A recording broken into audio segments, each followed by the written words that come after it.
Boa noite.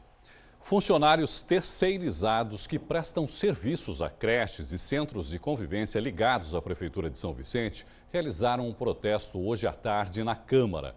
Eles reivindicam o pagamento de salários atrasados há mais de 2 meses. O secretário de Educação, Felipe Chiarello, e o secretário da Fazenda, Wagner Ruiz, foram convocados pelos vereadores para prestar esclarecimentos. Eles não compareceram e justificaram em ofício enviado na parte da manhã que teriam outros compromissos. Os trabalhadores protestaram. O assunto voltará a ser discutido em sessão extraordinária no próximo dia 12, inclusive com a presença do prefeito Luiz Cláudio Billy. Na edição de amanhã você confere mais informações sobre o assunto.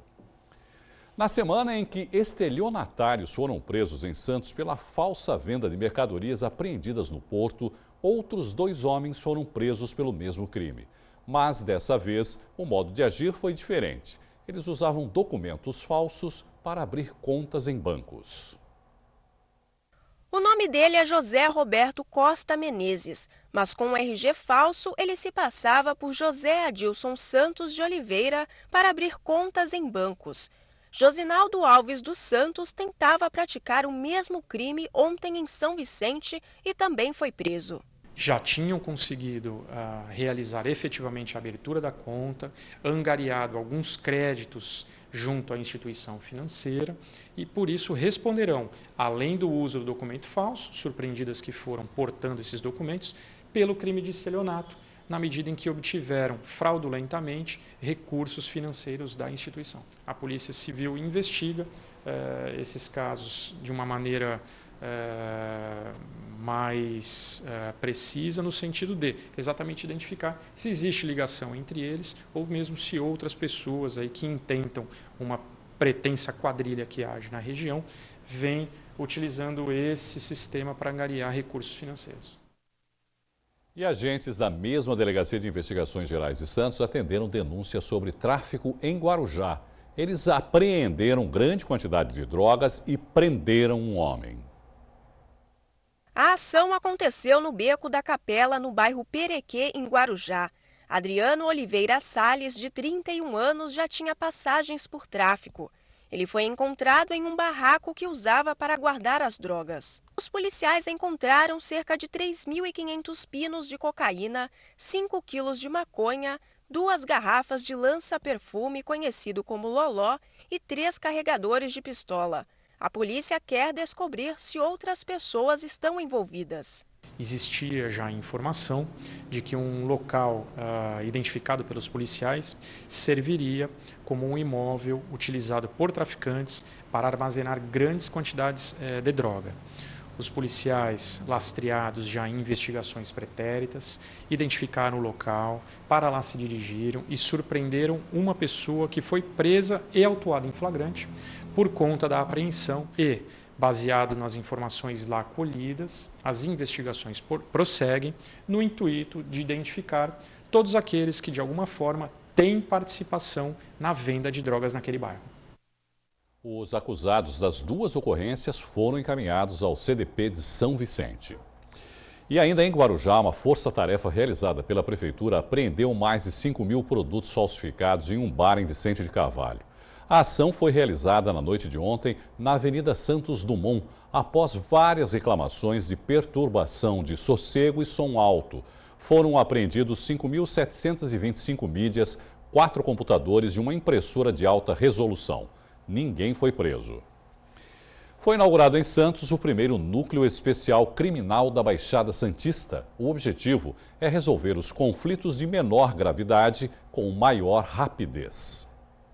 O atendimento do Núcleo Especial Criminal será na sede do Juizado Especial Cível. Para cá serão encaminhados casos que envolvam delitos de menor potencial ofensivo, como, por exemplo, lesão corporal leve, ameaça, violação de domicílio, perturbação do sossego. O delegado explica que o flagrante não irá resultar na prisão.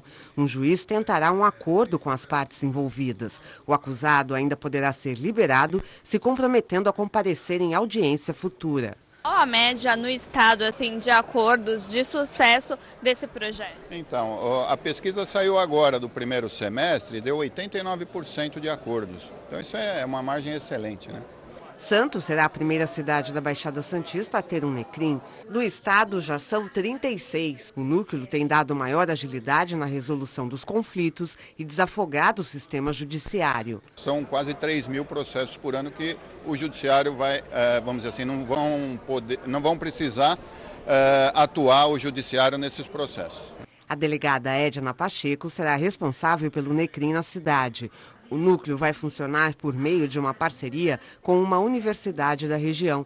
Estudantes de direito irão auxiliar no trabalho. Nós teremos vagas, a expectativa inicial para 40 estudantes, trabalhando em rito integral, porque todos cobrirão o período de segunda a sexta, um serviço manhã e tarde.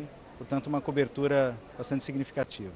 Teremos um outro olhar para esses casos, né? Um olhar onde nós sairemos dos plantões policiais e teremos um lugar próprio para uma conversa entre as partes, para fazer com que essa pacificação e que esses problemas entre as pessoas que muitas vezes nem se conhecem possa ser resolvido da melhor maneira, desafogando também o Poder Judiciário.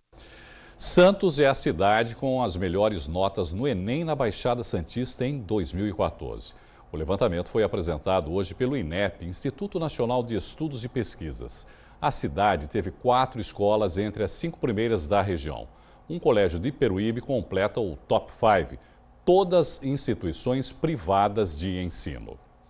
Depois do intervalo, uma entrevista ao vivo com o coordenador do curso de Direito da Unisanta, o promotor Fernando Acauí, em pauta a Semana Jurídica da Universidade, que começa na próxima segunda-feira. Nós voltamos já, não sai daí. Começa na próxima segunda-feira, dia 10, mais uma edição da Semana Jurídica da Unisanta. Entre os assuntos que serão discutidos sobre a ótica do direito, temas mais que atuais, como delação premiada e lavagem de dinheiro. Para falar mais sobre o assunto, eu recebo aqui no estúdio o coordenador do curso de Direito da Universidade de Santa Cecília, doutor Fernando Acauí. Doutor Acauí, boa noite, obrigado por participar conosco aqui. Boa noite, Irino. A semana que terá palestrantes de peso, não é, doutor Acauí? O vice-governador Márcio França é o convidado da terça-feira, é isso? Da terça-feira, o vice-governador Márcio França. Na segunda-feira, nós teremos a presença do Procurador-Geral de Justiça do Estado de São Paulo, Márcio Fernando Elias Rosa, falando sobre um tema extremamente atual, delação premiada.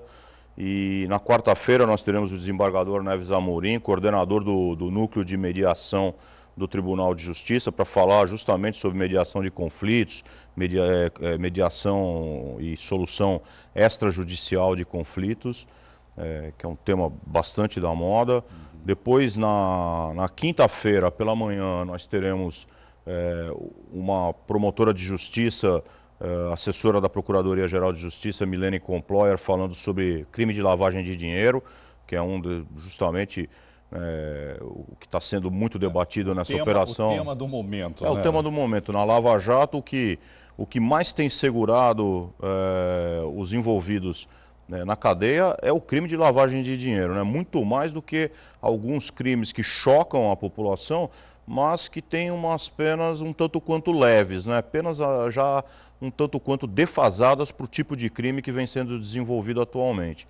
E já a lavagem de dinheiro, como é um tipo penal, é um crime que foi desenvolvido há pouco tempo, que foi tipificado pela legislação há pouco tempo, ele já recebeu uma pena bastante superior, uma pena mais adequada com os momentos difíceis que nós vivemos. E é justamente esse crime que vem sendo bastante utilizado pelos procuradores da República para pedir as prisões preventivas. Como os interessados podem participar, doutor Acauí? Nossos eventos, nossa Semana Jurídica é sempre aberta ao público, independentemente de inscrição. Então, basta comparecer. É necessário a inscrição ou não é necessário? Não é necessário a inscrição, basta comparecer aqui e todos são muito bem-vindos. Em que horários vão acontecer esses debates todos que o senhor já apresentou para a gente? Segunda, terça e quarta, a partir das 19 horas. E na quinta e sexta, a partir das 9 horas da manhã, sempre aqui no auditório do Bloco E da Unisanta. Pela Cesário Mota? Entrada pela Cesário Mota. É isso aí.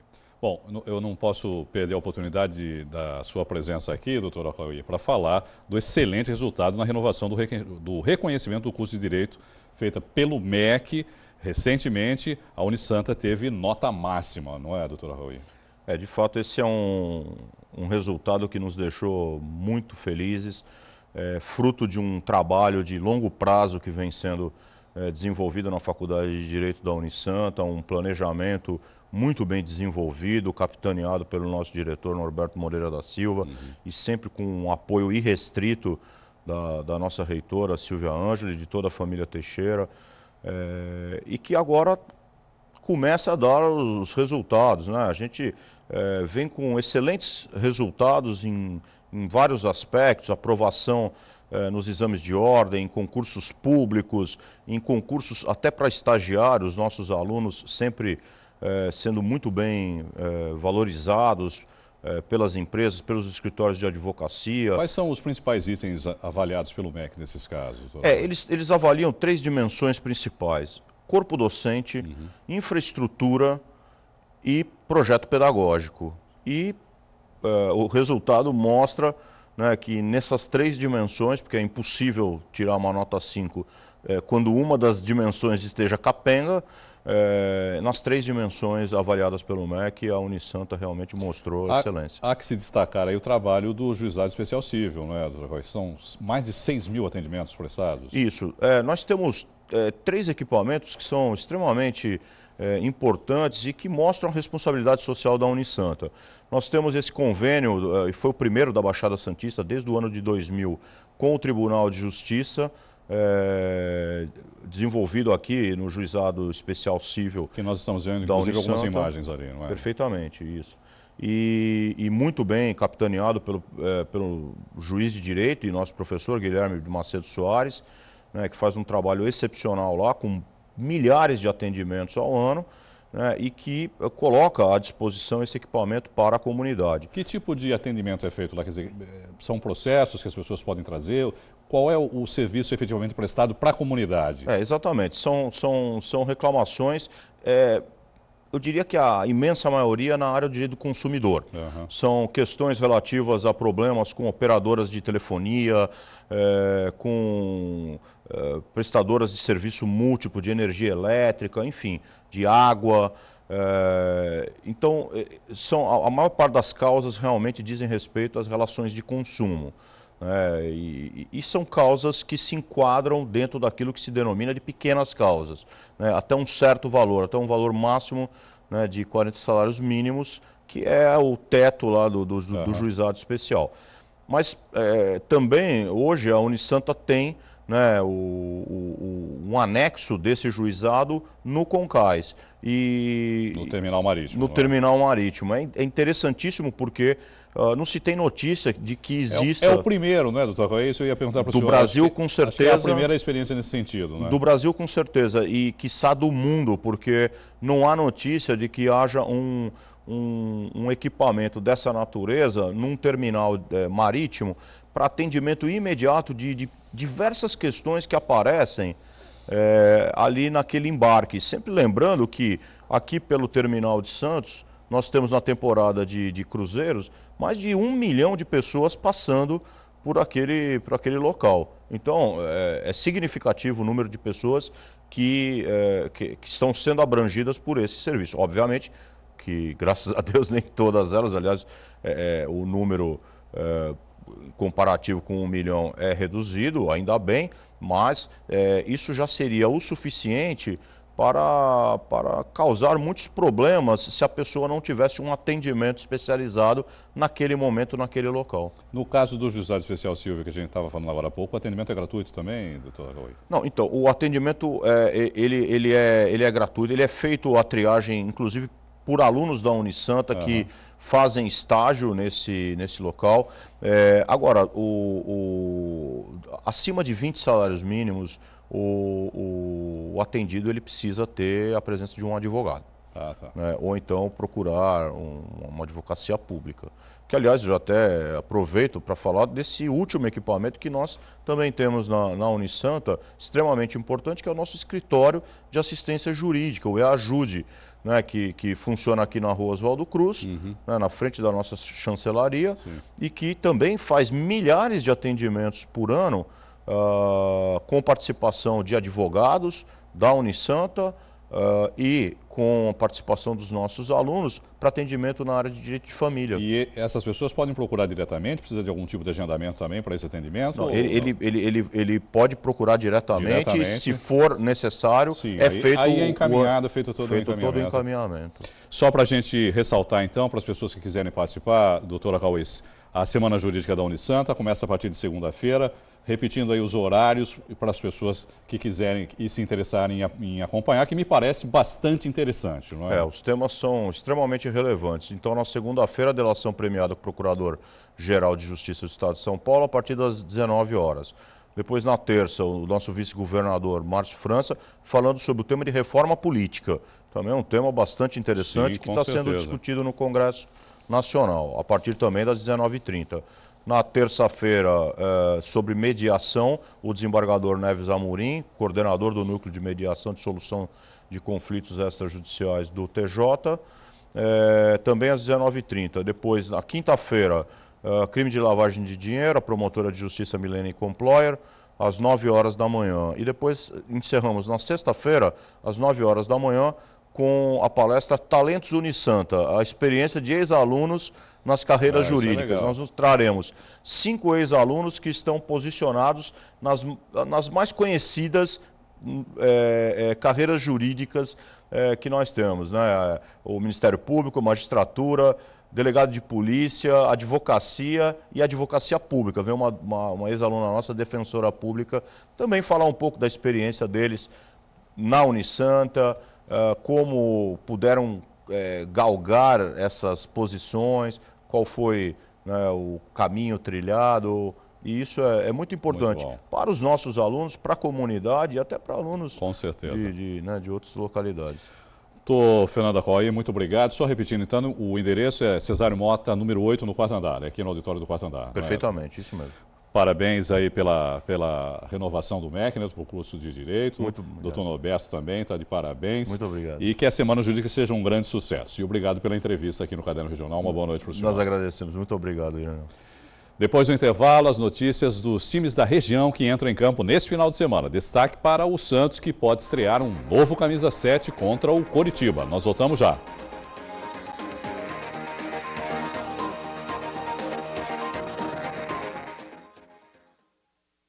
Agora sim, nós vamos ver a matéria que nós tivemos um pequeno probleminha no bloco anterior. Servidores se reuniram hoje na porta do Pronto-Socorro Central de Santos. Eles distribuíram panfletos informando a população sobre o projeto da Prefeitura de terceirização dos serviços. Segundo eles, a proposta irá prejudicar a população e o funcionalismo. Logo cedo, funcionários do Pronto-Socorro Central distribuíam panfletos na entrada do PS. Nos semáforos, um alerta aos motoristas. O objetivo é conscientizar a população sobre os riscos da privatização.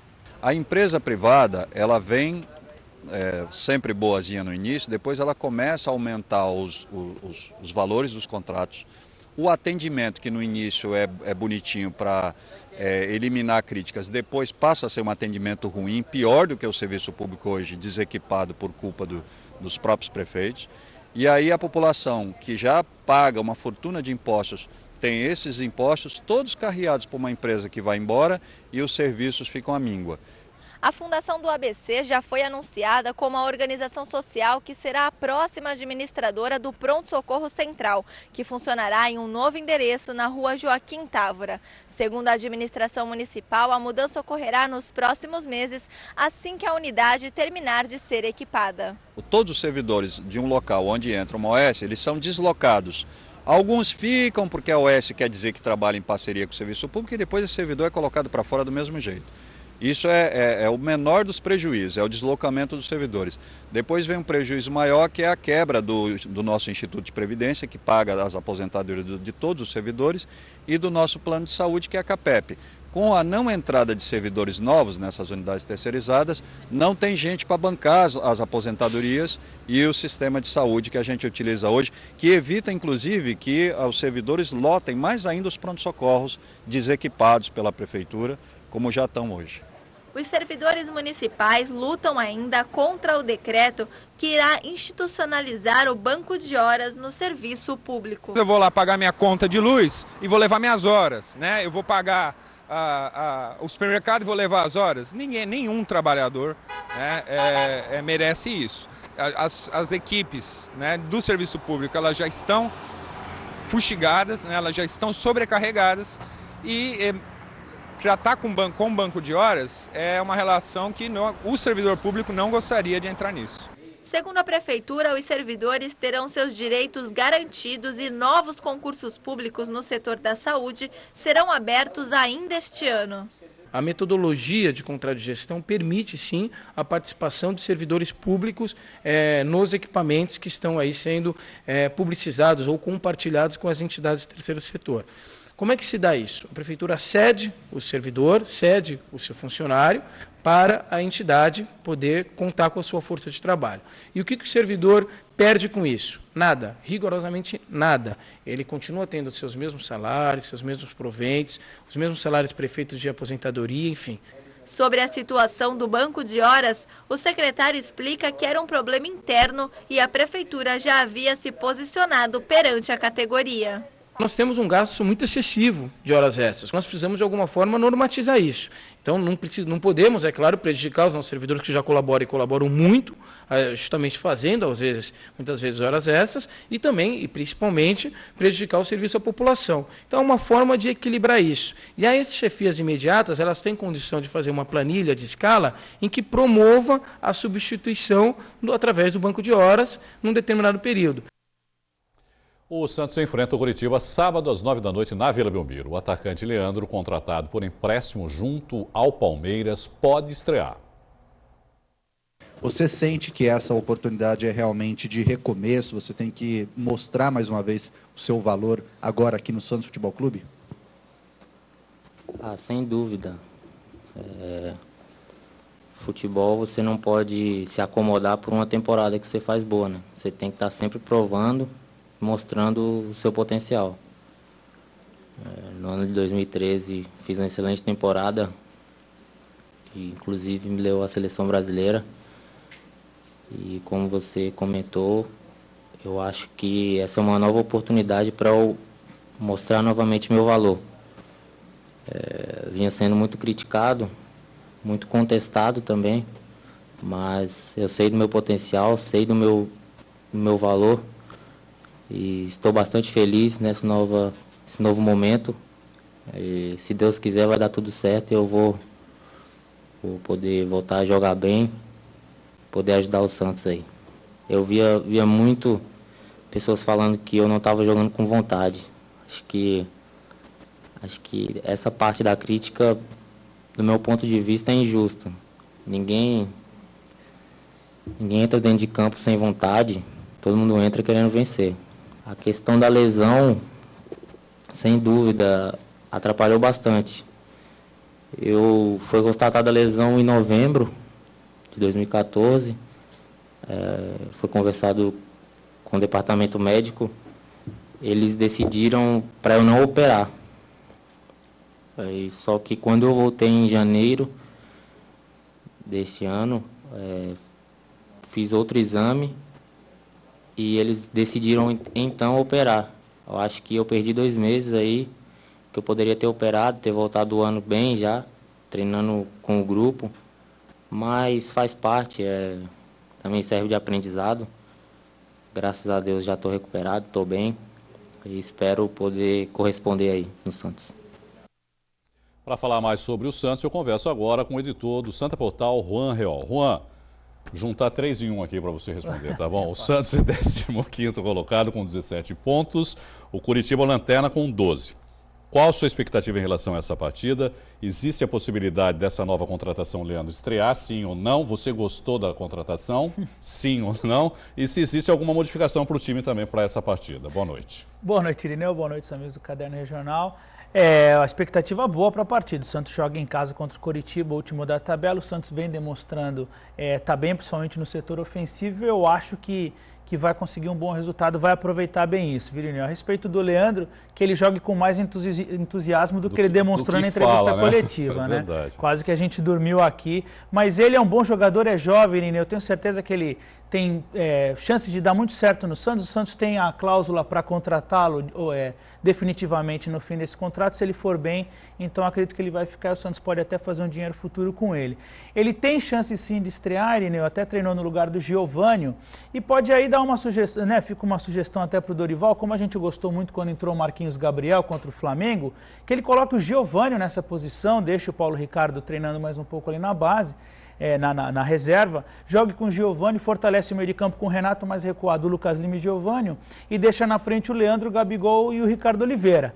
Eu acho que vai ficar um time bem interessante, o meio de campo vai permanecer com a bola, então não deixa também a defesa sem proteção. Eu acho que seria uma boa escalação. E o Gustavo Henrique permanece no time porque o Erley está suspenso. Está suspenso, está fora do jogo. Está fora do jogo. Volta o David Braz para a zaga e ele permanece no lugar do Erley. Bom, falar um pouquinho da segunda divisão também, não é, Juan? A Portuguesa tem um jogo de vida ou morte amanhã, fora de casa. A Briosa tem o líder do grupo 3, São Bernardo, pela frente, nesta sexta-feira, às 8 da noite, no ABC. Pois é, Irineu, de novo, venceu para a Portuguesa, não resta outra situação. Os principais adversários dela, até como a gente já conversou na segunda-feira, todos jogam fora também, então ela tem que procurar a vitória. Ela não pode nem pensar em empate nessa partida, tem que vencer o líder do grupo, torcer, ele já está classificado antecipadamente, torcer para conseguir esses 3 pontos e avançar para a próxima fase. Partida difícil. Bom, o Jabaquara, já classificado, é o vice-líder do grupo 3 com 30 pontos. Enfrenta a Mauauense domingo às 10 da manhã na Caneleira. O VT desse jogo você vai conferir aqui na Santa Cecília TV às 1 da tarde. O Jabaquara está mais tranquilo, né, Juan? Tranquilo, pensando na próxima fase. E o interessante dessa partida é acompanhar na Santa Cecília TV com Edson Calegares, né? Juan, obrigado, viu? Foi corridinho hoje aqui, né? Nós fomos mais ágil do que a entrevista, né, do novo contratado do Santos. Pois é, a gente está muito, nosso toque de bola tá bom, Dorival, que fique de olho. E segunda-feira nós vamos ter mais assunto também com os jogos, os resultados também não tivemos rodada no meio de semana, né? Pois semana, então hoje foi tranquilo. Tá bom. Boa noite, Irineu. Boa noite, amigos do Caderno Regional. Boa noite, obrigado. A edição de hoje termina aqui. Continuem com a nossa programação. Obrigado pela companhia, uma boa noite para você e até amanhã. Tchau.